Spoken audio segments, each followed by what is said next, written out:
सो आगे के टॉपिक की ओर बढ़ते हैं। अभी पिछले लेक्चर में जैसे हम लोग ने डब्ल्यू पी एस को देखा था हम लोग ने, तो उसके अंदर हम लोग ने उसकी सर्विसेज को देखा था। अभी हम लोग WPA या WPA2 अगर आपका नेटवर्क है उसको डायरेक्टली कैसे क्रैक करोगे वो देखेंगे। थोड़ा सा डिफिकल्ट जरूर है इसको क्रैक करना, लेकिन उसको स्टेप बाय स्टेप समझने की कोशिश करेंगे। उसको बेसिकली 3 स्टेप में हम लोग देखने वाले। तो स्टेप 1 मैं इस लेक्चर में कवर अप करूंगा, जिसको हम बोलते हैं कैप्चरिंग हैंडशेक। ये कैप्चरिंग हैंडशेक का मतलब क्या है, वो मतलब जैसे ही आप उस क्लाइंट से जुड़ोगे तो वहां से हमें एक कोड मिल जाता है, उसके जरिए हम लोग उससे जुड़ सकते हैं। तो सबसे पहले हमें यही देखना है कैप्चरिंग हैंडशेक कैसे करना है। इसके लिए कुछ कमांड है, जैसे कि मॉनिटरिंग करने के लिए जो एरोमॉन ng स्टार्ट wlan एनालिसिस करना है एरोडम से, फिर स्टोर करना है फाइल के अंदर और डी ऑथेंटिकेट करना है। ठीक है, ये सिंपल कमांड्स है। चलिए हम लोग इसको यूज करके देख लेते हैं। सबसे पहले हमारा जो मॉनिटरिंग मोड है उसको हम लोग चालू करेंगे। तो चलिए मेरा काली मशीन चालू कर देता हूँ। सबसे पहले अगर मैं आपको बताऊँ IW config wireless network adapter लगा हुआ है कि नहीं, वो लगा हुआ है और ये फिलहाल मैनेजिंग मोड पे ही है, हमारा मॉनिटरिंग मोड में नहीं है। तो मॉनिटरिंग मोड में लेने के लिए एरमॉन डैश ng स्टार्ट WLAN 0। तो ये मॉनिटरिंग मोड हम लोग ने ऑन कर दिया और वापस से अगर मैं IW कॉन्फ़िग करके देखूंगा तो हमारा WLAN 0 जो है मॉनिटरिंग मोड में चालू हो चुका है। सिंपल, यहाँ पे पहले आ जाना, ये तो हम लोग हमेशा करते ही है। यहाँ पे अभी सबसे पहला जो कमांड है एरो डंप ng, यानी कि जितने वायरलेस नेटवर्क अवेलेबल है उसको हम लोग चेक करने की कोशिश करेंगे। तो यहाँ पे arrow dump dash ng dash WLAN 0 मॉन, ये वाला कमांड यूज करेंगे। यानी यहाँ पे हमें क्या दिखाएगा कि कितने वायरलेस नेटवर्क अवेलेबल है।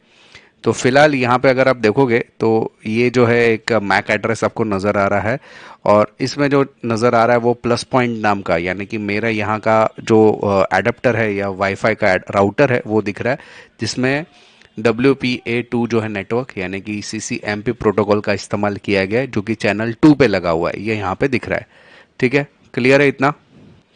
ओके, अभी हम लोग क्या करेंगे, यहाँ पे ये तो दिख रहा है। अभी उसके BSS ID के जरिए उसको उसका जो डेटा है उसको हम लोग स्टोर करेंगे एक डायरेक्टरी के अंदर, एक फाइल के अंदर। ठीक है, तो स्टोर कैसे करेंगे, एरो डंप, इसको पहले ना Ctrl+Q कर लेता हूँ, Ctrl+C दबा के बाहर निकल जाता हूँ, यानी कि बाहर आ गया। इसका BSS ID चाहिए। BSS ID हमारे राउटर का रहेगा, तो राउटर का जो BSS ID हमें यहाँ पे दिख रहा है उसको हम लोग कॉपी कर लेते हैं और यहाँ पे पेस्ट कर लेते हैं। BSS ID मिल गया, उसका चैनल /channel, तो कौन से चैनल पे लगा हुआ है, 2 नंबर पे, तो 2 नंबर दिख रहा है। इसके बाद में उसको हम लोग को डेटा को जो है कैप्चर करना है, सेव करना है। ठीक है, तो मैं राइट करना चाहता हूँ कोई एक फाइल में, जिसको हम लोग WPA2 डाटा ऐसा करके मैं एक फाइल बनाऊंगा, उसके अंदर ये सेव करूँगा और हमारा जो लैन कार्ड है उसका नाम लिखेंगे WLAN 0 मॉन। ठीक है, और जैसे एंटर दबाएंगे तो ये क्या करेगा, ये जो भी काम कर रहा है, मतलब प्लस पॉइंट के अंदर जो भी चीज़ें आ रही है वो डेटा अंदर सेव कर रहा है। तो अभी प्लस पॉइंट के साथ में जो चीज़ें, जो लोग जुड़े हुए, सारा डेटा यहाँ पे दिखाई दे रहा है और जैसे ही हैंडशेक होगा ना तो यहाँ पे नजर आएगा। अभी ये पूरा ब्लैंक दिख रहा है ना, क्योंकि अभी ये पहले से जुड़ा हुआ जो चीज़ है वो यहाँ पे नजर आ रहा है, ये क्लाइंट है उससे जुड़ा हुआ है पहले से, वो दिख रहा है। लेकिन अगर नया क्लाइंट जैसे ही जुड़ेगा ना तो ये हैंडशेक यहाँ पे आ जाएगा और हमें यही इसकी जरूरत पड़ती है, यहाँ पे हैंडशेक दिखना चाहिए। अभी यहाँ पे पूरा ब्लैंक आ रहा है ना, इसकी जगह पे यहाँ पे दिखेगा हैंडशेक। तो उसके 2 तरीके हैं, आपको वेट करो थोड़ी देर, वेट करने के बाद आप देखिए कि कितने, मतलब कोई अगर क्लाइंट जुड़ जाता है तो आपको यहाँ पे हैंडशेक नजर आ जाएगा। कोई क्लाइंट अगर जुड़ता है तो हैंडशेक नजर आता है।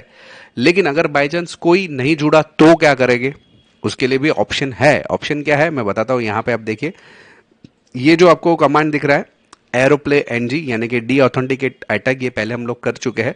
तो AirPlay -ng /d auth 4 packets -a, मतलब -a, राउटर का जो BSS ID है /c का, यानी कि यहाँ पे ये जो क्लाइंट है ना इसको डी ऑथेंटिकेट करेंगे और उस क्लाइंट का यहाँ पे हम लोग आईडी डालेंगे और वाइल ऑन। तो इससे आप कर सकते हैं। दूसरा, मैं वेट करूँगा, मेरे पास एक मोबाइल है, मैं इससे अभी जुड़ने की कोशिश कर रहा हूँ। देखिए, तो जैसे ही मैंने मोबाइल को वाईफाई से कनेक्ट किया ना, तो आपको यहाँ पे देख सकते WPA हैंडशेक, और यहाँ पे कुछ नज़र आया एक कोड। इस कोड का इस्तेमाल हम लोग नेक्स्ट लेक्चर में करने वाले हैं, क्योंकि काफ़ी इंपॉर्टेंट कोड है ये हैंडशेक का। अभी आप देख सकते हैं ये प्लस पॉइंट के अंदर जुड़ा हुआ है, ये उसका आईडी है, और इतने क्लाइंट्स अभी जुड़े हुए हैं। और जस्ट मैंने अभी जो मेरा वाईफाई को चालू किया मोबाइल के अंदर, तो यहाँ पे हैंडशेक जो है वो डिक्लेयर हो चुका है। ठीक है, ये इंपॉर्टेंट याद रखना, ये काफ़ी इंपॉर्टेंट है। और हम लोग ने जो डायरेक्टरी कौन सी यूज़ करी हुई थी वो भी आपको ध्यान में रखना है। तो फिलहाल आपको ये ध्यान में रखना है। अभी नेक्स्ट लेक्चर में हम लोग क्या करेंगे, इसका वर्ड लिस्ट बनाएंगे। वर्ड पहले नेक्स्ट लेक्चर में डिस्कस करेंगे वर्ड लिस्ट के बारे में, और बाद में ये हैंडशेक का क्या यूज़ होने वाला आगे चल के वो देखने की कोशिश करेंगे। ठीक है, यहाँ तक हैंडशेक तक पहुंचे। अगर मान लो हैंडशेक नहीं होता था, तो मैं क्या करता था, इसमें से कोई भी एक क्लाइंट को डी ऑथेंटिकेट करता था। कैसे करता था, तो यहाँ पे एयर, फिर उसके बाद में NG dash dash D authenticate, AUTH D auth, फिर यहाँ पे 4 पैकेट्स भेज कर डी ऑथ करना है A, और इसका BSSS ID, ये जो है ना हमारा राउटर, उसका BSSS ID लगेगा, और डैश -C क्लाइंट का BSSS ID लगेगा। समझो कोई भी एक क्लाइंट मैं पकड़ता हूँ जिसमें ज़्यादा डेटा जा रहा है, समझो ये वाला है। राइट क्लिक, कॉपी करेंगे, उसको पेस्ट करेंगे यहाँ पे। ठीक है, ये करने के बाद हमारा WLAN 0 mon, ये करेंगे।